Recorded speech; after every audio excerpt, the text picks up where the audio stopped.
जनक नंदिनी सीता और भगवान श्री राम सिंहासनासीन हैं। श्री भरत उनके पीछे छत्र लगाए हुए खड़े हैं। दाहिनी ओर लक्ष्मण है और लक्ष्मण जी के हाथ में धनुष और बाण है। बाईं ओर शत्रुघ्न है और उनके हाथ में चंवर है। विभीषण और अंगद हाथ में ढाल और शक्ति लिए हुए खड़े हैं। श्री हनुमान जी के हाथ में पंखा है, व्यजन है और वे बड़े प्रेम से भगवान श्री राम के बिल्कुल चरणों के समीप खड़े हैं। इस दिव्य दृश्य को देख करके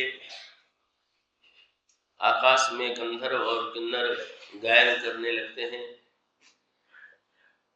अप्सराएं नृत्य कर उठती हैं। चारों ओर मंगल आनंद की बाढ़ छा जाती है। माताओं ने स्वर्ण थाल में आरती सजाई और आरती उतारी। दान दिया गया। राज्य तिलक का समारंभ संपन्न होने के पश्चात भिन्न भिन्न देवता आकर के भगवान श्री राम की स्तुति करते हैं और इन देवताओं के पास बाद वेदों ने आकर के भगवान श्री राम की बड़े ही गंभीर भाव भरी स्तुति की। तो भगवान श्री राम अपने जिन भक्तों के मध्य में सुशोभित हैं और जिन अलग अलग भक्तों के हाथ में जो वस्तुएं हैं, उन वस्तुओं का तात्पर्य क्या है, कल इस पर विचार प्रारंभ किया गया था। सबसे पहले श्री भरत के हाथ में छत्र का तात्पर्य क्या है, इस पर विचार किया गया। आइए आज हम श्री भरत से जो छोटे हैं और जो भगवान श्री राम के दाहिनी ओर धनुष और बाण लिए खड़े हैं, उन श्री लक्ष्मण का इस राज्याभिषेक में क्या स्वरूप है, उनके हाथ के धनुष बाण का क्या तात्पर्य है, इस पर विचार करें। श्री लक्ष्मण के व्यक्तित्व में कुछ ऐसी जटिलता है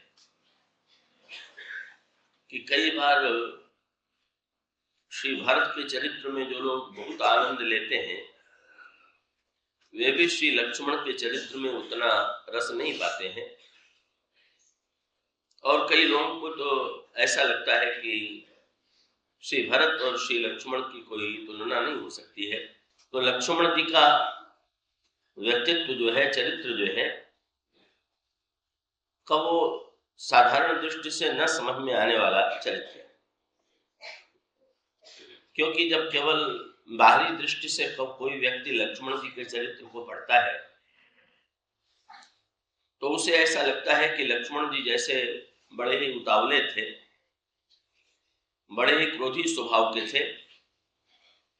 वे आवेश में आकर के किसी को भी फटकारने में संकोच का अनुभव नहीं करते। बहिरंग दृष्टि से देखें तो यही दिखाई देता है कि उन्होंने महाराज श्री जनक को भरी सभा में फटकार दिया। परशुराम जी को तो इतने कड़वे उत्तर दिए कि उसकी कोई सीमा नहीं है। महाराज श्री दशरथ के लिए भी उन्होंने गंगा के किनारे बड़े ही कठोर शब्दों का प्रयोग किया। और एक ऐसा अवसर आया चित्रकूट में, जब श्री भरत के आगमन का समाचार उन्हें मिला और उन्हें यह संदेह हो गया कि श्री भरत श्री राम से लड़ने के लिए आ रहे हैं, और तब तो वे इतने आवेश में आ गए कि धनुष बाण लेकर के श्री भरत से युद्ध करने के लिए प्रस्तुत हो गए। तो जब साधारणतया कोई व्यक्ति लक्ष्मण जी के चरित्र में इन घटनाओं को देखता है तो उसके हृदय में ये आना स्वाभाविक है कि श्री लक्ष्मण जी बड़े क्रोधी हैं। लेकिन वस्तुतः है, सत्य तो ये है कि श्री भरत की महिमा से, श्री भरत के चरित्र की विलक्षणता से लक्ष्मण का चरित्र कम विलक्षण नहीं है, कम महान नहीं है। हाँ, इतना अंतर अवश्य है कि भरत जी के व्यक्तित्व को हम बाहर और भीतर दोनों में बड़ा मधुर पाते हैं, और लक्ष्मण जी का व्यक्तित्व बाहर से अत्यंत कठोर प्रतीत होता है।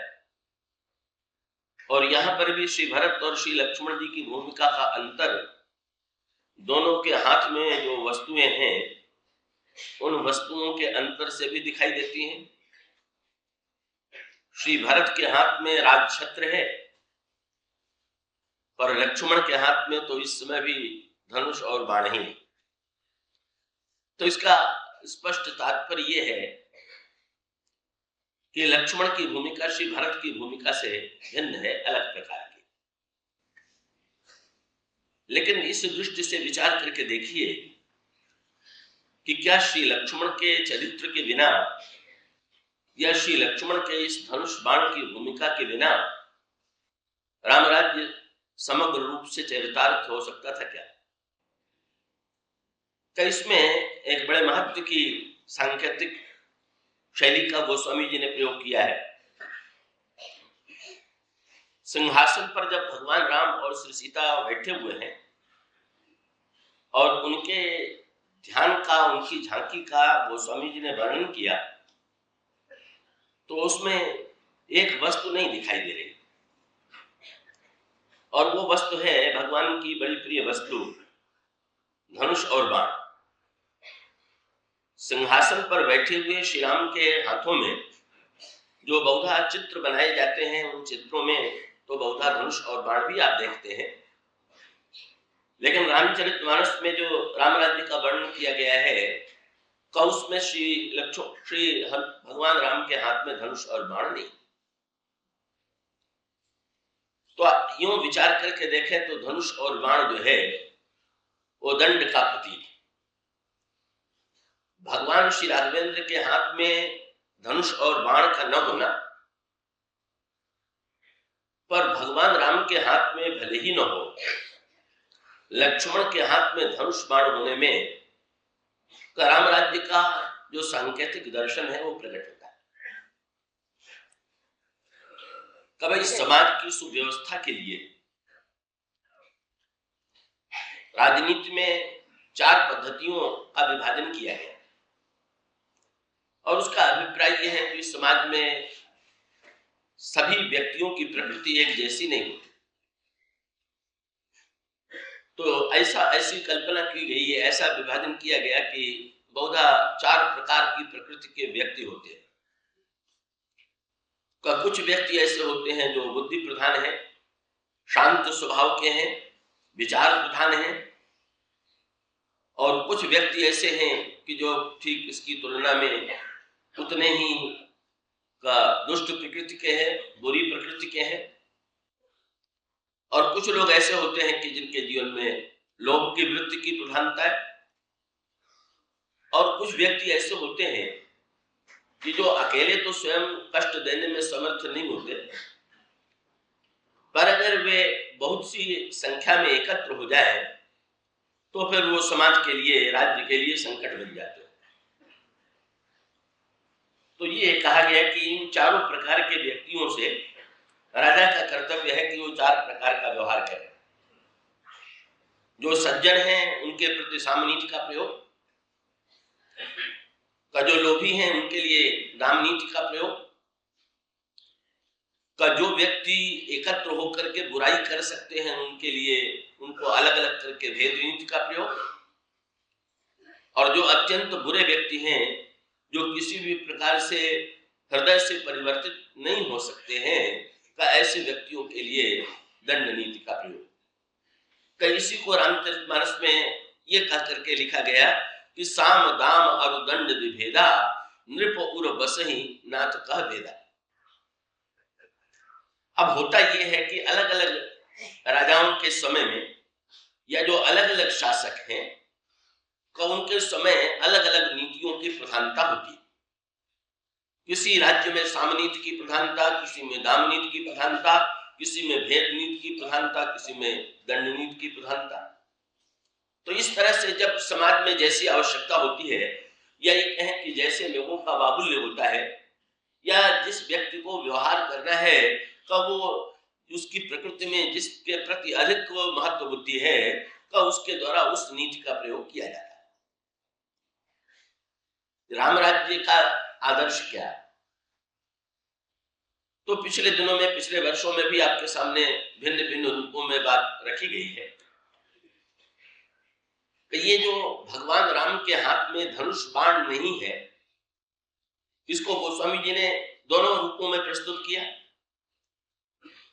कब हमारे यहाँ कुछ अवतार तो ऐसे हैं कि जिनमें शस्त्र की प्रधानता, और कुछ अवतार ऐसे हैं कि जिनमें विचार की प्रधानता है।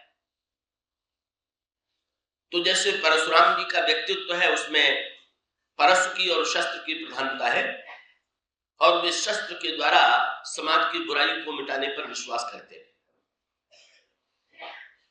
और कुछ दूसरे अवतार ऐसे हैं, जैसे भगवान व्यास हैं, कपिल हैं, कि ये विचार और दर्शन के द्वारा मनुष्य के अंतःकरण को परिवर्तित करने की चेष्टा करते हैं। तो ये जो अवतार हैं, ये भी अवतार समय के लिए, काल के लिए, अलग अलग समय के लिए और व्यक्तियों के लिए बड़े उपयोगी। लेकिन कुछ अवतार ऐसे हैं कि जिन अवतारों में दोनों का सामंजस्य है, और उन अवतारों में से मुख्य रूप से भगवान राम और भगवान कृष्ण का। भगवान श्री राम में और भगवान कृष्ण में, भगवान राम में भी विचार और शस्त्र दोनों है, शास्त्र भी है और शस्त्र भी है, और भगवान कृष्ण के चरित्र में भी शास्त्र है और शस्त्र है। इन दोनों के सामंजस्य का संकेत ये कह करके दिया गया कि जब लंका के युद्ध में विभीषण के हृदय में संशय उत्पन्न होता है, तो भगवान राम का युद्ध को भुला करके विभीषण को तात्विक उपदेश देते हैं, दर्शन का उपदेश देते हैं। और महाभारत के युद्ध में भी इसी सत्य का साक्षात्कार होता है कि अर्जुन के अंतःकरण में जब व्यामोह उत्पन्न होता है, तो यद्यपि अर्जुन युद्ध के लिए प्रस्तुत है, पर उसके व्यामोह को दूर करने के लिए भगवान वहां पर उसे तत्व ज्ञान दे करके उसके हृदय का भ्रम दूर करते हैं। तो वस्तुतः जिनमें शस्त्र की प्रधानता है वे भी अधूरे, और जिनमें केवल विचार है का उन्हें भी हम पूर्ण नहीं कहेंगे। वस्तुतः जिनमें दोनों का सामंजस्य है, शस्त्र और विचार का, वही परिपूर्ण है। और उससे दृष्टांत के रूप में कहें तो एक दृष्टांत दे सकते हैं जिससे आप लोग भली भाग परिचित हैं। चिकित्सा का दो प्रकार के चिकित्सक होते हैं, डॉक्टर होते हैं। एक डॉक्टर वो है जो दवा के द्वारा रोग दूर करता है, औषधि देने वाला डॉक्टर, और दूसरा डॉक्टर वो है जो कि ऑपरेशन करके शल्य चिकित्सा के द्वारा चीर फाड़ करके रोगी को स्वस्थ करता है। तो भाई कुछ रोग ऐसे होते हैं जो दवा से ठीक होते हैं, और कुछ रोग ऐसे होते हैं जो चीर फाड़ से बिना काम नहीं चलता उनके विषय में। तो अगर इन दोनों में से कोई एक ही विषय का ज्ञाता हो, दवा देने वाला हो और शल्य चिकित्सा करने वाला न हो, तो कुछ रोगों की दवा नहीं कर सकेगा। और केवल शल्य चिकित्सा करने वाला हो, दवा के द्वारा दवा का चिकित्सा न जानता हो, तो ऐसी परिस्थिति में वो भी प्रत्येक व्यक्ति को स्वस्थ नहीं कर सकता। तो आप ऐसे डॉक्टर की या ऐसे चिकित्सक की कल्पना कीजिए जो दोनों में निपुण, जो औषधि के द्वारा भी रोग दूर करता है, और औषधि के द्वारा जब काम नहीं चलता है तो चीर फाड़ करके भी, ये अस्त्र जो है भगवान के हाथ का, ये अस्त्र शल्य चिकित्सा की तरह है। ये चीर फाड़ करके जहां पर औषधि के द्वारा जो व्यक्ति सुधर नहीं पाते हैं, बदल नहीं पाते, जो रोग दूर नहीं हो पाते हैं, उन्हें मिटाने के लिए उनकी आवश्यकता। तो इन दोनों अवतारों में आपको दोनों बातें मिलेगी। अन्य अवतार जो है या तो औषधि के ज्ञाता है या शस्त्र के ज्ञाता है, पर भगवान कृष्ण और भगवान राम के चरित्र में इन दोनों का सामंजस्य है। और इस सामंजस्य का ही स्वरूप ये दिखाई देता है कि जिस समय जिस दवा की आवश्यकता हो, वो तो बड़ी मीठी बात आती है का सुग्रीव से भगवान श्री राम ने ये कहा किष्किंधा का राज्य देते हुए कि मित्र सुग्रीव तुम किष्किंधा का राज्य करो, लेकिन राज्य कार्य करते हुए भी तुम इस बात का ध्यान रखना, अंगद सहित करहु तुम राजू और संतत हृदय धरहु मम काजू। पर तुम इस बात को मत भूलना कि जनक नंदिनी सीता का पता लगाना। पर सुग्रीव ने अपने आप को भुलावा दिया, अपने आप को धोखा दिया। उन्होंने सोचा कि प्रभु ने ये कहा है कि सीता जी का पता लगाना है, पर उन्होंने ये तो कहा नहीं है कि कितने दिनों में लगाना है, तो जल्दी क्या है, फिर कभी मिलेगा अवसर तो लगा लेंगे। कई लोग ऐसा सोचते हैं कि चलो भाई भक्ति करना ही है तो फिर कभी कर लेंगे, कोई भगवान की ओर से यह सूचना तो आई नहीं है कि बस इतने दिन में ही भक्ति पूरी कर लेनी चाहिए। तो सुग्रीव ने भी यही निर्णय किया कि अभी कोई जल्दी नहीं है, अभी तो जरा राज्य और भोगों का आनंद लेने का समय है, और राज्य और भोगों में डूब गए। तो डूब जाने के पश्चात भगवान श्री राघवेंद्र की भौहें टेढ़ी हुई और उन्होंने लक्ष्मण को अपना श्रोता बनाया। लक्ष्मण को थोड़ी हंसी भी आई, थोड़ा आश्चर्य भी हुआ, क्योंकि भगवान राम का व्यवहार उस समय स्वयं उनके चरित्र की अपेक्षा लक्ष्मण जी से अधिक मिलता जुलता था, लक्ष्मण के स्वभाव। तो भगवान श्री राम ने कहा, लक्ष्मण मैंने तो निर्णय किया है कि सुग्रीवं सुधि बोर विसारी पावा राज कोसपुर नारी, जेहि सायक मारा मैं बाली तेहि सर हतो मूढ़ का काली। मैंने तो ये निर्णय किया है कि इस सुग्रीव ने संपत्ति और सुख पा करके मुझे भुला दिया, कैसे ये कई सुग्रीव का मैं उसी बाण से वध करूंगा जिस बाण से मैंने बाली को मारा था। लक्ष्मण जी को लगा कि ठीक ही तो है, लेकिन ऐसा लगा कि फिर भी इस प्रस्ताव में कुछ परिवर्तन किया जाना चाहिए, और उन्होंने भगवान राम से कहा कि महाराज मैं तो ये समझता हूं कि ये कार्य आपको अपने ऊपर न लेकर के मेरे ऊपर छोड़ देना चाहिए। मेरे लिए ये भूमिका अधिक सरल है, मेरे लिए स्वभाव के अनुकूल, तो मैं जाऊंगा और अपने धनुष पर बाण चढ़ा करके सुग्रीव को मार दूंगा, दंड दे दिया जाएगा, और आपने जो कल के लिए कहा है वो कल की जगह मैं आज ही काम पूरा किए दे रहा हूं। भगवान श्री राम ने मुस्कुरा करके लक्ष्मण की ओर देखा। लक्ष्मण सचमुच तुम बाण चला के मार न देना, तो महाराज अभी तो आप कह रहे थे। तो भगवान राम ने कहा, देखो मैंने ये थोड़ी कहा कि मैं सुग्रीव को मारूं, मैंने जब कहा तब ये कहा कि जिस बाण से मैंने बाली को मारा था उसी बाण से, बस इसी में हमारा भाव छिपा हुआ। का भगवान श्री राम ने कहा, लक्ष्मण का दो भाई मेरी शरण में आए, सुग्रीव और बाली, और एक को मैंने मीठी दवा दी और दूसरी को दूसरे के साथ शल्य चिकित्सा करके का सुग्रीव को तो राज्य दे करके मीठी दवा दे करके इनके अंतःकरण के भय आदि को दूर करके इनको स्वस्थ बनाने की चेष्टा की, और बाली के अंतःकरण में अहंकार था तो अहंकार को काटने के लिए मुझे बाण चलाना पड़ा और उसे मैंने बाण के द्वारा दूर कर दिया। तो भाई मैं जो कह रहा हूं उसका तात्पर्य यह है कि बात उल्टी हो गई। जिसको मैंने जिसकी चिकित्सा की, शल्य चिकित्सा की, अस्त्र का जिस पर प्रयोग किया, उसका रोग तो दूर हो गया और वो ममता और अहंता से रहित होकर के मेरे धाम में चला गया। और सुग्रीव को मीठी दवा दे दी तो इसका तो रोग अच्छे ही नहीं हुआ, फिर से बढ़ गया। तो सोच रहा हूं कि जिस दवा से बाली की चिकित्सा किया था, जरा उसी बाण का प्रयोग इसकी छाती में भी करके देखें, शायद इसमें भी परिवर्तन उसी बाण से आप। वस्तुतः मारना नहीं है, परिवर्तन करना है। ये जो सूत्र भगवान श्री राम ने दिया उसका मुख्य तात्पर्य यह है कि यदि दवा से काम न चले तो फिर ऐसी परिस्थिति में डॉक्टर आपको सलाह देता है कि भाई अब तो बिना ऑपरेशन के काम नहीं चलेगा, बिना शल्य चिकित्सा के काम नहीं चलेगा, और फिर ऐसी परिस्थिति में आपको उसके लिए भी प्रस्तुत होना पड़ता। तो इसका अभिप्राय है कि समाज में अलग अलग परिस्थितियों में और अलग अलग मनस्थितियों के साथ साथ भिन्न भिन्न प्रकार के ऐसे व्यक्ति होते हैं कि भिन्न भिन्न प्रकार के व्यक्तियों के द्वारा उनकी चिकित्सा के लिए, उनकी स्वस्थता के लिए अलग उपाय की आवश्यकता है। यद्यपि सुग्रीव को दवा देनी नहीं पड़ी, न तो भगवान राम ने वो बाली वाला बाण चलाया और लक्ष्मण जी भी अपना धनुष बाण लेकर के गए थे, उसकी भी आवश्यकता नहीं पड़ी। जब लक्ष्मण जी पूछ करके लौट करके आए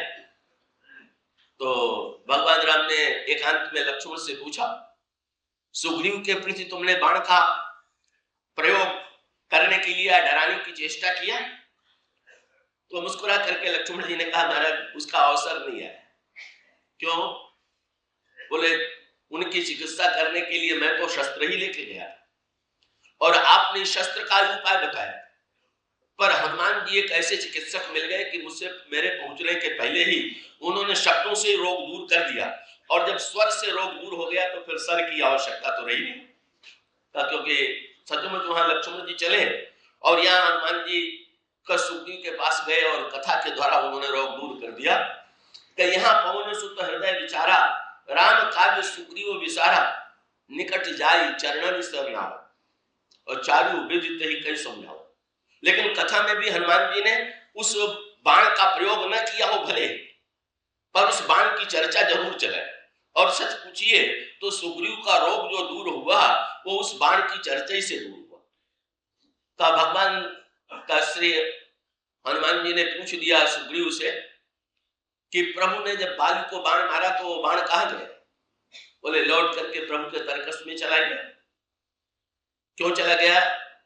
तो सुग्रीव ने कहा, आपने सुनाया था कि भगवान अपने जो निकटस्थ हैं, आश्रित हैं, उनको अपने से दूर नहीं करते, अलग नहीं करते, इसलिए बाण को भेज करके भी लौटा लेते। हनुमान जी ने कहा वो अधूरी व्याख्या थी, इसकी एक दूसरी व्याख्या भी। ये तो मैंने जो व्याख्या की थी वो स्वभाव के अनुकूल थी, पर इसके अंतरंग में मुझे दूसरा अर्थ भी दिखाई दे रहा। क्या? हनुमान जी ने कहा, मुझे तो लगता है कि वो बाण भगवान राम ने आपके लिए फिर से वापस कर दिया है कि अगर सुग्रीव भी बाली के समान होगा तो इसको भी इसी दवा के द्वारा ठीक करना पड़ेगा, इसलिए वो बाण आपको ही मारने के लिए रखा हुआ। जो उस बाण का नाम सुना, बहुत बढ़िया रोगी थे, नहीं सीधे शस्त्र चिकित्सा का ऐसा रोगी कि जिसको शल्य चिकित्सा न करना पड़े, केवल थोड़ा कहने मात्र से जिसका परिवर्तित हो जाए मस्तिष्क, तुरंत सुन सुग्रीव परम भय माना, विषय मोर हरि लीनु ज्ञाना। हनुमान जी सचमुच मैं विषयों में भूल गया भक्ति को और भगवान को, अब आप कृपा करके इस कार्य में लगाइए। यहाँ पर भी संकेत यही है कि भाई ये तो व्यक्ति पर निर्भर है कि व्यक्ति में बदलाव विवेक से आ जाता है, शब्द से आ जाता है कि उस पर दंड और शस्त्र का प्रयोग करना पड़ता है। और इसीलिए जो हमारे पूर्णावतार हैं वो शस्त्र और शास्त्र दोनों का आश्रय लेते हैं। लेकिन इसमें कोई संदेह नहीं कि भगवान राम के चरित्र का अंतिम उद्देश्य जो है कब वो समाज से ऐसी स्थिति उत्पन्न करना है कि जिससे दंड की आवश्यकता कम होती जाए। अगर दंड का की समस्या को अगर समाज में दंड दिन प्रतिदिन बढ़ता जाए या कठोर होता जाए तो दंड के भय के मारे भी कभी कभी समाज में बुराई कम होती। लेकिन सच्चे अर्थों में कब बुराई कम होने के लिए अगर दंड का भय बना रहे तो उसके साथ साथ एक समस्या ये भी है कि जरा सा भी दंड का भय जिस समय नहीं होगा उस समय व्यक्ति बुराई करेगा या ऐसी पद्धति से बुराई करने की चेष्टा करेगा कि जिसमें हमें दंड न मिल सके। तो ऐसी परिस्थिति में भगवान राम के चरित्र का दर्शन क्या है कि भगवान राम धनुष और बाण तो धारण करते हैं। का ये धनुष और बाण प्रभु ने धारण भी किया, कहाँ किया? ये गोस्वामी जी की एक सांकेतिक शैली। कब से तो महाराज श्री दशरथ के महल में श्री राम धनुष और बाण धारण कर सकते थे, पर श्री राम धनुष और बाण महाराज श्री दशरथ के द्वारा धनुष और बाण नहीं दिया जाता, बल्कि गोस्वामी जी ने वर्णन किया है कि भगवान श्री राघवेंद्र गुरु वशिष्ठ के आश्रम में चारों भाई शिक्षा प्राप्त करने के लिए जाते और चारों भाइयों के ने गुरु वशिष्ठ से वेद और शास्त्रों की शिक्षा प्राप्त। को गुरु गृह पढ़न गए रघुराई, अल्प काल विद्या सब आई। और उसी के पश्चात अगली पंक्तियों में गोस्वामी जी ने लिखा, करतल बाण धनुष अति सोह, कर देखत रूप चराचर मोह। भगवान राम ने गुरु वशिष्ठ के आश्रम में धनुष और बाण धारण किया और उसका तत्व है क्या? बोले शस्त्र और शास्त्र दोनों की आवश्यकता, पर शस्त्र किसके हाथ में रहना चाहिए? जिसे शास्त्र का ज्ञान, जो विवेकी। और इसका अभिप्राय है कि छुरी जो है वो तो गुंडे के हाथ में भी रहती है और छुरी डॉक्टर के हाथ में भी रहती है, पर अंतर यही है कि एक की छुरी हत्या के काम में आती है और दूसरे की छुरी जो है रोग को दूर करने के काम में आती। तो इसका अभिप्राय है कि जो शास्त्र शून्य है, जो विवेक शून्य है, जब वो शस्त्र का प्रयोग करेगा तो उसका दुरुपयोग करेगा। पर पहले गुरु वशिष्ठ से शास्त्र का अध्ययन करने के साथ साथ जब भगवान राम शस्त्र को स्वीकार करते हैं तो शस्त्र को स्वीकार करने का अभिप्राय यह है कि लोक कल्याण के लिए शास्त्र के साथ साथ शस्त्र की भी आवश्यकता है, और इसलिए आपके आश्रम में मैं शस्त्र को ग्रहण करता हूं। और फिर भगवान राम उचित मात्रा में उचित अवसर पर शस्त्र का संतुलित उपयोग करते हुए दिखाई दे रहे हैं। और उसका सामंजस्य भगवान राम के चरित्र में यही है कि जब भगवान श्री राघवेंद्र अयोध्या से चित्रकूट की ओर जाते हैं तो भगवान श्री राघवेंद्र ने रेशमी वस्त्र उतार करके बलकल वस्त्र पहन लिया। तब भगवान श्री राघवेंद्र ने सोने और हीरे का मुकुट उतार दिया, पर भगवान राम धनुष और बाण हाथ में लेकर के गए। उसका अभिप्राय क्या है?